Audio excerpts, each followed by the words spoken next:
સાબરકાંઠામાં નકલી પોલીસની ઓળખ આપી 8 લાખ રૂપિયાનો તોડ કરનાર 2 આરોપીઓની પોલીસે ધરપકડ કરી છે।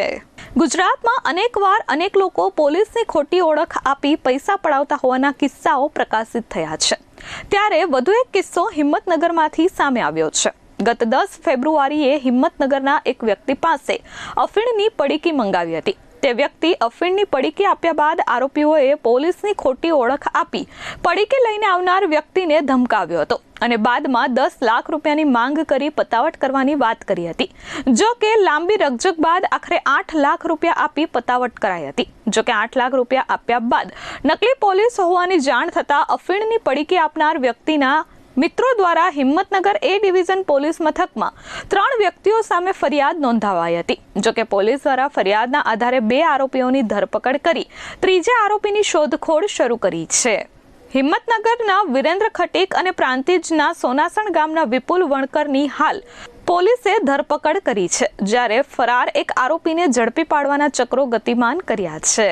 હિંમતનગર એ ડિવિઝન પોલીસ સ્ટેશનમાં આશરે એકાદ માસ અગાઉ અપહરણ અને પોલીસની ખોટી ઓળખ આપવા બાબતનો બનાવ બનવા પામેલો, જેમાં આરોપીઓએ ફરિયાદી પાસે 10 લાખ જેટલી રકમની માંગણી કરેલી, જેમાંથી 8 લાખ રૂપિયા મેળવી લીધેલા અને જો નહીં આપે તો એમને ખોટા કેસમાં ફસાવી દેવા માટેનું જણાવેલું। આ બાબતે ગુનો દાખલ થયેલ છે એ ડિવિઝન પોલીસ સ્ટેશનમાં અને હાલ સુધી 2 આરોપીઓ છે, જે ચિરાગ વણકર તથા વિષ્ણુભાઈ ખત્રી, એમની પોલીસે અટક કરેલ છે। કયા બાબતના ખોટા ગુનામાં કેસ કરવાની વાત?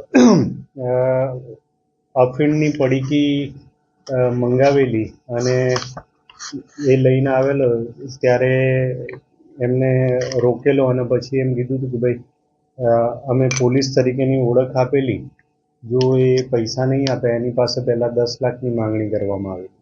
Kalpesh Patel, S24 news, Sabarkantha.